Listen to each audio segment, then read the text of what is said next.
네, 여러분 안녕하십니까. 고진목의 지식TV의 고진목입니다. 이번 시간에는요, 제 27강인데요.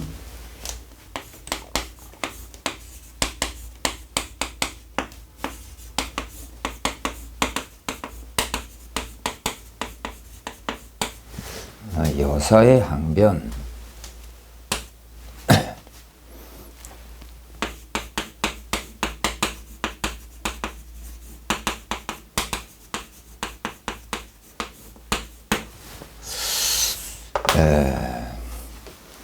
누가 달라고 했어?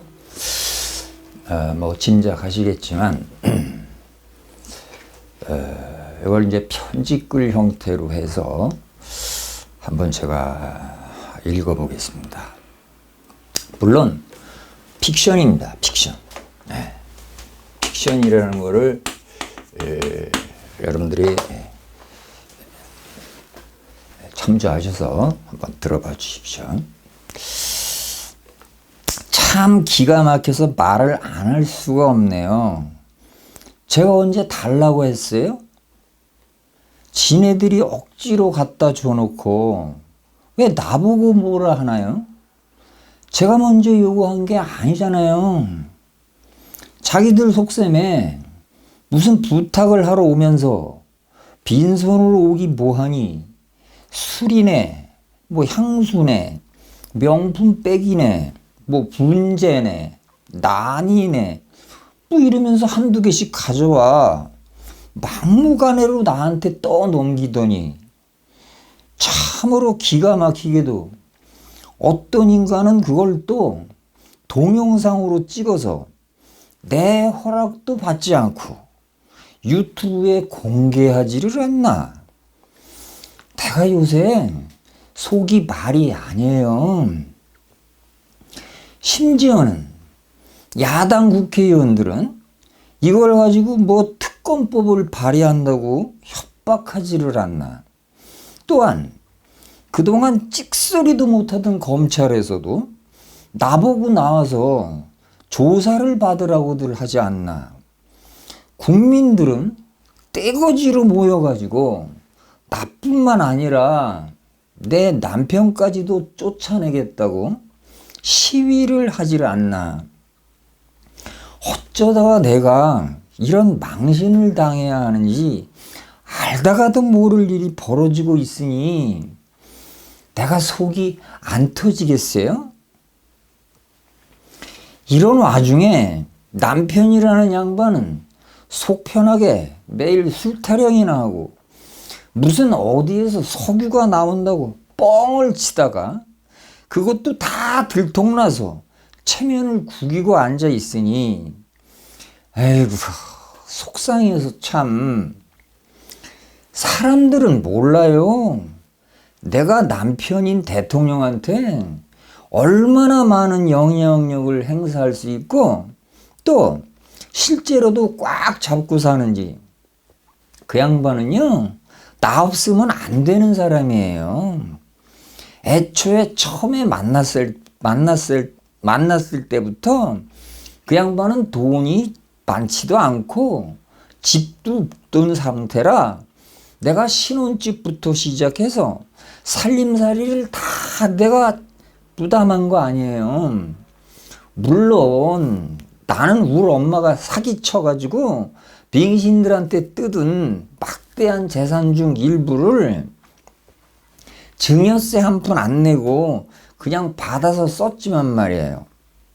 그리고 아내 된 사람의 본분을 지켜 나란 일 하는 남편 대신 주식이네 뭐 땅 투기네 해서 재산을 불려서 지금 좀 많이 모은 건 맞아요. 그렇잖아요. 과거 아파트 투기해서 한 재산 모은 집구석 치고 뭐 남자들이 나서서 했나요? 다 우리네 같은 예편네들이 팔 걷어붙이고 여기저기 발품 팔아 일군 재산 아닌가요? 아무튼 뭐 이런저런 사연으로 그저 강남에 아주 따끔한 아파트 한 채 갖고 있고 양평 청구석에 땅떼기 조금 사둔 거 그게 다예요. 그리고 이건 여담인데 글쎄 이 양반이 대통령에 당선되고 청와대에서 살아야 한다지 뭐예요? 근데 거기는 왠지 영 꺼림칙한 게 썩 내키질 않는 거예요. 그래서 내가 천공 스승님과 의논을 해보니 용산 국방부 건물이 딱이다 라는 거예요. 그래서 아는 업자들 불러서 국방부 딴 곳으로 옮기고 지금의 용산 대통령 집무실로 만든 거잖아요. 속 모르는 사람들은 이래요. 어차피 임기 5년 동안 말하자면 일종의 전세 얻어 살다가 임기 끝나면 나와야 하는데 기존의 모든 시설이 완벽히 갖추어진 청와대에 그냥 들어가면 공사비 추가 부담 없이 예산도 절약하고 좀 좋냐고요. 그 말은요, 맞는 말이기도 하지만 틀린 말이기도 해요. 왜냐하면 어차피 집무실과 관저 2주비야 나라 돈으로 하는 거고 또 아는 공사업체한테 일을 맡기면 뭐 조금이라도 삥을 뜯을 수도 있고 두루두루 좋잖아요. 국민들 세금이야 잘 사는 사람들 거 쬐끔 깎아주고 근로소득세 내는 사람들 거 십시일반으로 조금씩만 더 걷어서 해결하면 될 거고요. 어쨌든 내 돈 들어갈 일은 없으니 무슨 걱정이겠어요. 그래서 다른 사람들도 다 그렇게 하듯이 처음에는 저렴하게 입찰해서 공사 따낸 다음 설계 변경해서 추가 공사비 부풀려 재미 좀 보게 해주고 그중 얼마는 그냥 슬그머니 받아 챙겼죠 뭐. 그러다 보니 이 영부인이라는 타이틀이 좋긴 좋은 거구나 하는 마음이 드는 거 있죠. 그래서 그 다음부턴 나 만나려고 줄 서는 사람들한테 절대 부담 느끼지 않을 만큼만 알아서 준비해 오게 해서 그냥 마음의 선물이라길래 부담 없이 받아왔던 거예요. 그걸 가지고 일이 야단법석을 떨 줄 알았으면 몸수색을 좀 더 철저히 시킬 걸 그랬어요. 아니 치사하게도 무슨 시계에다 카메라를 달고 몰래 카메라 찍을 줄은 몰랐죠 뭐. 또 하나 있어요. 도이치 모터스 주식 좀 샀다 팔았다 하면서 돈 좀 만진 건 사실이에요. 그런데 여러분들 아시다시피 주식이라는 게 한 치 앞도 모르는 거기는 하지만 쌀 때 사서 비싸게 팔아야 수익이 나는 일종의 게임이나 도박 같은 건데 제가 뭐 전문가도 아니고 무슨 조작을 했네 하면서 싸잡아서 저를 죽이려는 취급하면 그게 제일 억울해요. 이런 말이 있잖아요. 주식은 오르는 게 더 오른다고. 그래서 제가 가만히 보니 도이치 모터스 주식이 바닥에서 좀 꿈틀꿈틀 거리더니 제법 오르기 시작하는 거예요. 그래서 이때다 싶어 조금 투자했죠. 그리고 어느 정도 올랐다 싶었을 때 나는 전량 매도하고 빠져나왔어요. 그런데 이게 내가 판 이후에도 한참을 더 오르더라고요. 그래도 난 이 정도만 먹었어도 됐다 하고 더 이상 욕심내지 않았죠. 물론 개 중에는 꼭지에 사서 좀 손해난 사람들도 있었겠지만 어쨌든 그건 나하고는 상관없는 일이니까 뭐 신경 써서 뭐 하겠나요?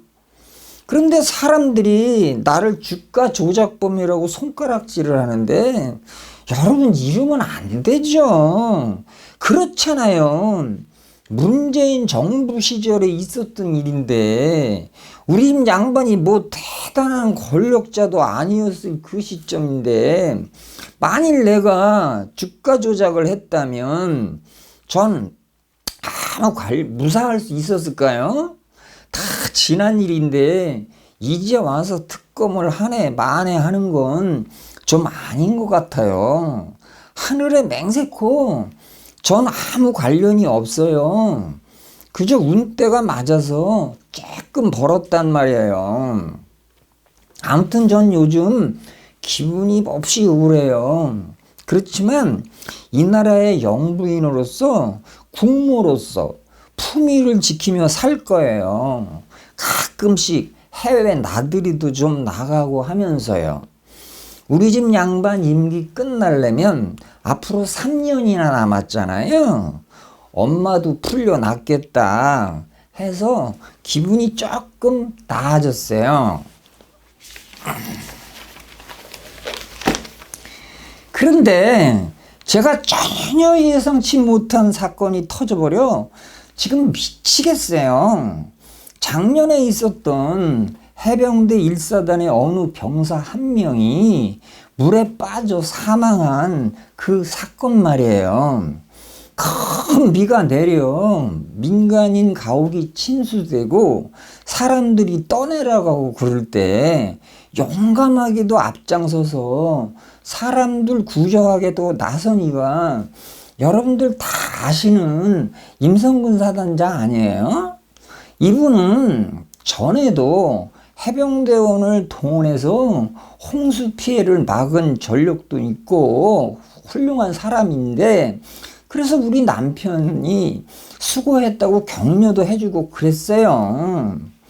하필 재수없게도 육군 54단의 작전권이 있던 그 지역에 해병대원들을 파견시켜 무리하게 수색을 지휘했던 모양이에요.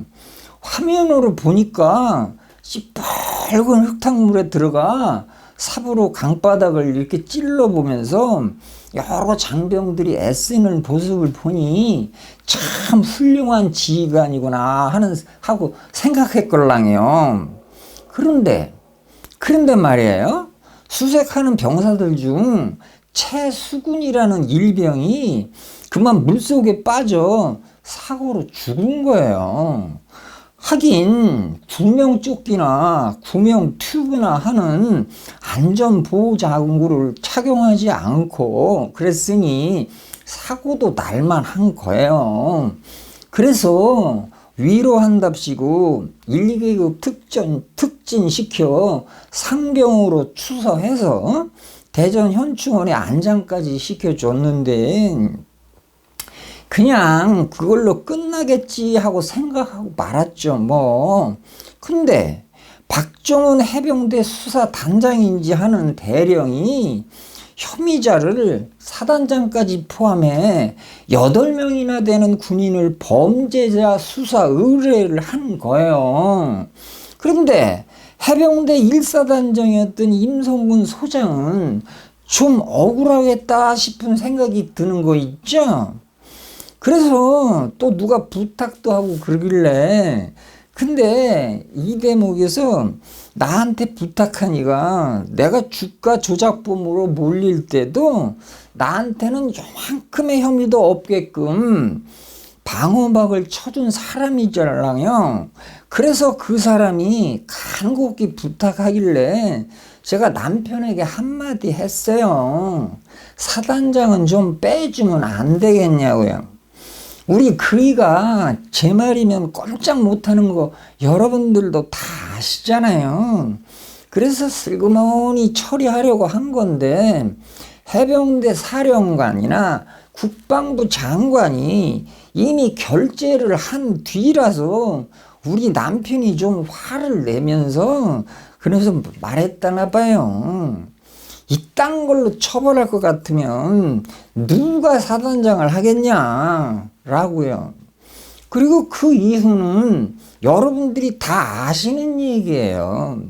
근데 눈치 빠른 어떤 유튜버들 중 몇몇은 우즈벡에 가 있던 국방장관한테 내가 남편 폰으로 3차례 전화한 것 같다고 하는데 가슴이 뜨끔했어요. 이게 어떻게 된 거지? 우리 남편이 전화한 거라고 해야 되는데 이거 밝혀지면 좀 골치 아파지겠는데, 그래서 정권 퇴진 국민 총궐기라도 일어나면 나와 내 남편은 어찌 될까? 여당인 국힘당에서도 우리를 적극적으로 마크하지 않으면 가뜩이나 미운 털 박힌 나와 남편은 정말 끝장나는 거 아닌가? 그래서 요즘 제가 잠을 잘 못 자요. 그래서 수면 유도 마취제 같은 것도 먹고 그러는데, 어쨌든 남편이 국군 통수권자니까 명령할만 하다 그렇게 해서 둘러대면 되겠죠 뭐. 그렇지만 나는 어떻게 되나 아주 좀 불안해요. 여러분이 나 같으면 잠이 오겠어요? 그래서 밤잠 못 이룬 날이 지속되다 보니 피부도 좀 거칠거칠해지는 것 같고 입맛도 없고 도통 모든 일에 의욕이 없어지는 무기력증이 온 것 같아 걱정이에요. 그래도 씩씩하게 이겨내야겠죠? 대통령 영부인 아무나 하는 거 아니잖아요. 그렇죠? 아직도 우리를 지지해주는 국민이 20%나 계시는데, 또 대다수의 판검사나 헌법재판소 재판관도 우리 편이 많으니까 큰 걱정은 안 할래요. 뭐 저러다 말겠지. 큰일이야 벌어지려고요. 아무튼 좋은 게 좋은 거라고 그냥 슬그머니 묻히기를 기다리면서 나대지 말고 조신한 척하고 있어 봐야죠 뭐. 지까지 것들이 뭘 할 수 있겠어요? 참 여러 가지로 피곤하기는 해요. 오늘 얘기는 여기까지 할게요.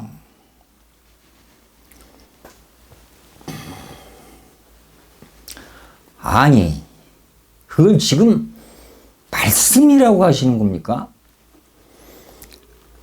에? 사람이 사람 같아야 상대를 하지. 이건 뭐 진짜 답도 없습니다. 조만간 국민들의 준엄한 심판이 있을 겁니다. 각오 단단히 하셔야 될 거요. 네, 마치겠습니다.